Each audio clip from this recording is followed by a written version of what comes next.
সাঁতার জানি না বলে সাহায্য চেয়েছিলাম, কিন্তু সুমন বলে, মর সালি, খুব দিমাগ তোর, এখানেই পড়ে মর।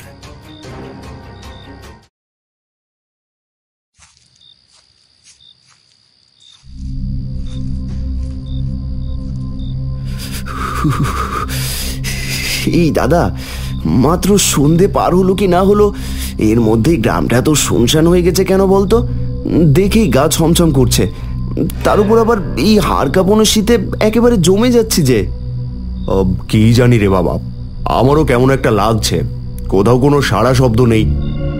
যাকে বাদ দে সব, এই পুকুরটা পার হয়ে আর কিছু দূর, তারপরে তো মাসির বাড়ি। ওই যে দেখ, পুকুর পাড়ের এক কোনায় আলো জ্বলছে দেখা যাচ্ছে। আরে এটা তো মনে হচ্ছে একটা পিঠের দোকান। যাক, তাহলে তো একটা অন্তত মানুষের দেখা পাওয়া গেল। সে যা বলেছিস, খিদেও পেয়েছে বেশ। চল তাহলে কয়েকটা পিঠে খেয়ে আসি, মনে হচ্ছে গরম গরম ভাপা পিঠে পাওয়া যাবে। চল তবে যাওয়া যাক।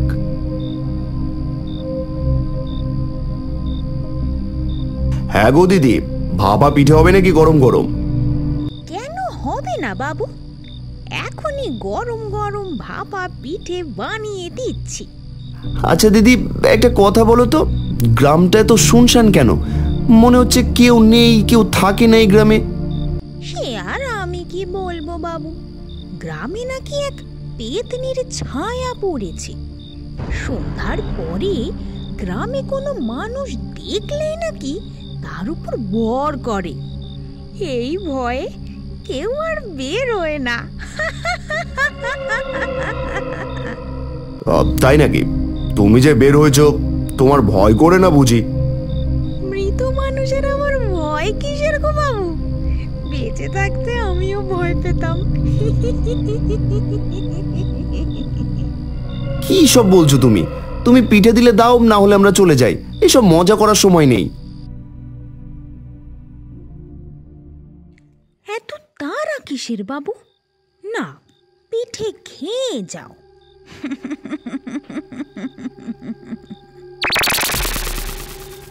এ কি, তোমার চেহারাটা এমন দেখাচ্ছে কেন? কে তুমি? আমি? হ্যালো, আমি তোদের সাক্ষাৎ মৃত্যু।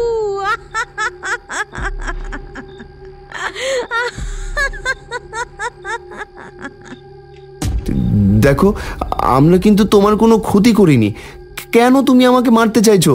হ্যাঁ, এমনকি আমরা এই গ্রামেরও কেউ না, আমাদের যেতে দাও, দয়া করো।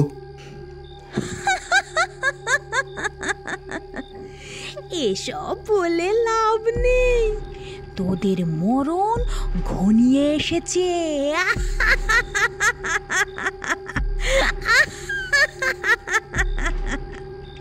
দেখো, তুমি আমাদের সাথে এমনটা করতে পারো না। হ্যাঁ, আমরা তোমার কোনো ক্ষতি করিনি। ক্ষতি তো আমিও কারো করিনি, তাহলে আমারে কেন মরতে হলো? তাই আমি যতদিন না মুক্তি পাচ্ছি ততদিন কাউকে শান্তিতে থাকতে দেব না। কিসের কথা বলছো তুমি? কেন সবার উপরে তোমার এত ক্ষোভ? শুনতে চাস তোরা, কেন আমি গ্রামের মানুষের শান্তি কেড়ে নিয়েছি? হ্যাঁ, শুনতে চাই। আমরা তোমাকে সাহায্য করব, আমাদের সবকিছু খুলে বলো।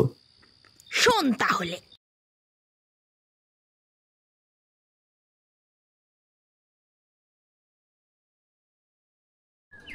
গ্রামের খুবই দরিদ্র পরিবারের বাপমরা মেয়ে ছিলাম আমি। বাড়িতে ছোট বোন আর অসুস্থ মায়ের দেখাশোনা করতে হয় আমাকে।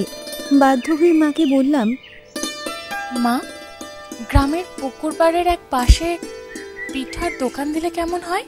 এমন একটা দোকান দিলে মন্দ হয় না তো, আমি তোকে সাহায্য করব। তাহলে কাল থেকে কাজে লেগে পড়ি, কি বলো মা? কিন্তু তার জন্য যে অনেক খরচা আছে রে মা, পিঠা বানানোর অনেক সরঞ্জাম দরকার, সেগুলো কই পাবি? দাঁড়াও, আমাকে একটু ভাবতে দাও।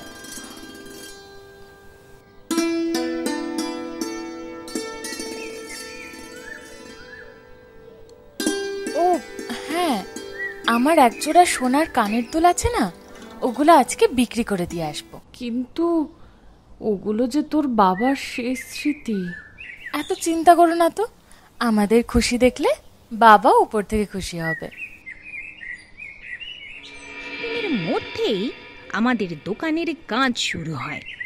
গ্রামের মানুষও আমার হাতের পিঠা বেশ পছন্দ করে। আশেপাশের গ্রাম থেকেও পিঠা খেতে মানুষ ছুটে আসে। বেশ সুখেই চলছিল আমাদের পরিবার, কিন্তু সেই সুখ বেশি দিন সইল না কপালে। সুমন নামের গ্রামের এক দুষ্টু লোকের কুনজর পড়ে আমার উপর।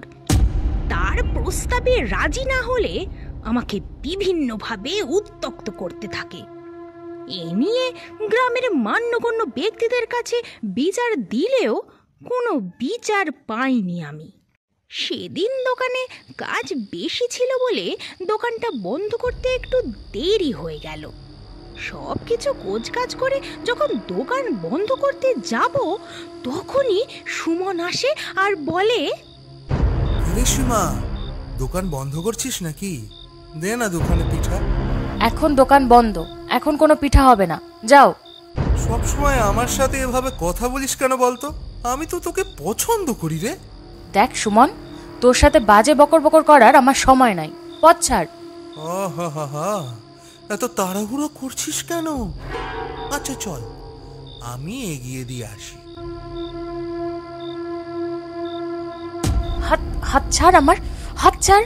ছাড়বো না, চল আমার সাথে। ধস্তাধস্তি করতে করতে একসময় পুকুর পাড় থেকে পা পিছলে গিয়ে পুকুরে পড়ে যাই। সাঁতার জানি না বলে সাহায্য চেয়েছিলাম, কিন্তু সুমন বলে, মর সালি, খুব দিমাগ তোর, এখানেই পড়ে মর। তারপর থেকে এই পুকুর পাড়ই আমার বাসস্থান। সন্ধ্যার পর থেকে আমার আত্মা এই গ্রামে ঘুরতে থাকে। সামনে যাকে পাই তাকে শেষ করে দিই। যতদিন না আমি ন্যায় বিচার পাচ্ছি, ততদিন আমি গ্রামের কাউকে শান্তিতে থাকতেই দেব না, কাউকে শান্তিতে থাকতে দেব না। সবই বুঝলাম, এবার তুমি কি চাও? সুমনের শাস্তি চাই। তাহলে কি গ্রামটা তোমার অভিশাপ থেকে মুক্ত হবে? হ্যাঁ। কি করতে হবে বলে দাও। কাল সন্ধ্যার পর সুমন সহ গ্রামের সবাইকে নিয়ে পুকুর পাড়ে এসে জড়ো হবি। তারপর সুমনকে নিজ হাতে শাস্তি দেব। ঠিক আছে, তোমার ইচ্ছে মতোই সব হবে। আমাদেরকে যেতে দাও আজকের মতো। ঠিক আছে, তোদের ছেড়ে দিলাম, কিন্তু মনে রাখিস, কথার নড়চড় করলে কাউকে বাঁচতে দেব না। আমরা আমাদের কথা রাখবো। ঠিক আছে, যা এখন। মাসির বাড়িতে গিয়ে তারা মাসিকে সবকিছু খুলে জানায়। তাদের মাসি সকালে গ্রামের সবাইকে সবকিছু খুলে বলে, আর গ্রামবাসী মিলে সুমনকে নিয়ে সন্ধ্যার পরে পুকুর পাড়ে হাজির হয়। সীমা, সীমা মা, কই তুই? কতদিন দেখি না, সামনে আয় মা, সামনে আয়।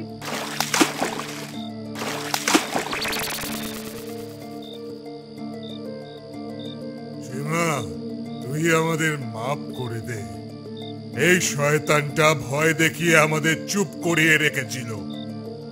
নে তোর অপরাধীকে উপযুক্ত শাস্তি তোর নিজের হাতে দে। কোনো ক্ষমা নেই, তোকে তোর পাপের শাস্তি পেতেই হবে।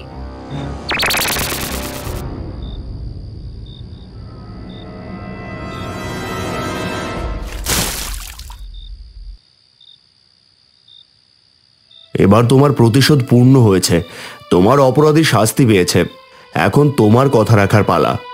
হ্যাঁ, এখন আমার যাওয়ার সময় হয়ে এসেছে। মুক্ত করার জন্য তোমাকে অনেক ধন্যবাদ। বিদায়। ভালো থেকো মা, বোন, খেয়াল রাখিস। বিদায় সকলকে।